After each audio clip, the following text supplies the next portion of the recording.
महसूल विभागाचा आकृतीबंध लवकर मंजूर करावा, नायब तहसीलदार संवर्गात पदोन्नती मिळावी यांसह विविध मागण्यांसाठी आज महसूल कर्मचाऱ्यांनी राज्यव्यापी संप पुकारलाय। वर्ध्यात देखील काम बंद करत महसूल कर्मचाऱ्यांनी संपात सहभाग घेतलाय। जिल्हाधिकारी कार्यालयासमोर धरणे देत महसूल कर्मचाऱ्यांनी आंदोलन केलंय। दरम्यान विविध घोषणाबाजी सुद्धा देण्यात आली। मागण्या मान्य करण्याचे आवाहन यावेळी करण्यात आले आहे।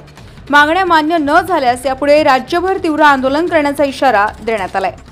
सध्या महसूल कर्मचारी संघटनेतर्फे राज्यव्यापी आंदोलन पुकारलेले आहे। त्यामध्ये मोठ्या प्रमाणामध्ये महसूल विभागामध्ये राज्यातील सर्वच जिल्ह्यांमधील सर्व तहसीलमध्ये मोठ्या प्रमाणात रिक्त पदे असल्या कारणाने आणि तसेच आमचा जो दांगट समितीचा अहवाल होता तो सध्या प्रसिद्ध झालेला नाही।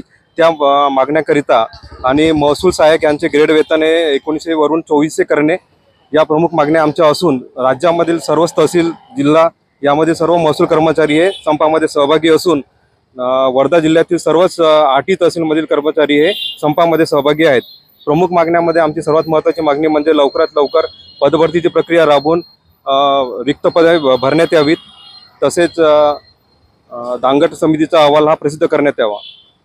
समजा आज जर आमचे जे राज्य कार्यकारिणी आहे त्यांना जर महसूल मंत्र्यांनी आमंत्रित केले नाही तर हा संप पुढे सुद्धा सुरू राहील।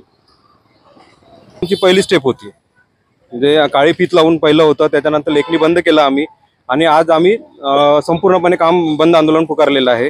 आमचा हा संप राज्यभर सुरू आहे। गेले 3-4 दिवसापासून हा आमचा संपाचं नियोजन होतं।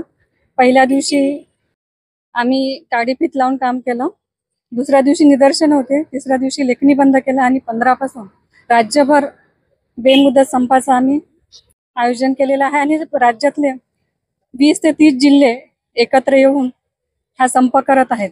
हा संप म्हणजे सर्व जिल्ह्यांमध्ये महसूल विभागामध्ये खूप मोठ्या प्रमाणात रिक्त पद आहेत, ते रिक्त पद भरण्यात यावी। आकृतीबंध आहे, तो आकृतीबंध बनवताना वाढीव पदांचा त्याच्यामध्ये उल्लेख करण्यात यावा, हे सर्वात मोठी गोष्ट आहे। त्या वाढीव पदाचा उल्लेख झाल्यास त्यानुसार पद भरल्या जातील आणि तसंच जनतेचे कामं सुरळीत होतील, लवकरात लवकर होतील। महत्त्वाची मागणी हीच आहे आमची की आमची रिक्त पदे भरण्यात यावी आणि ती पदे वाढवण्यात यावी। त्याचबरोबर महसूल सहाय्यकांचं ग्रेड पे ते वाढवण्यात यावं। अव्वल कारकून आहेत, अव्वल कारकूनचंही पदनाम बदलवण्यात यावं। नायब तहसीलदार आहेत, नायब तहसीलदारचंही ग्रेड पे बदलवण्यात यावं। त्यांना जे आहे एक्झिक्युटिव्ह मॅजिस्ट्रेटचा जो आहे ग्रेड पे तो देण्यात यावा। अशा विविध मागण्या आमच्या आहेत, त्यामध्ये त्या मागण्या मान्य करावं असंच आमचं आव्हान।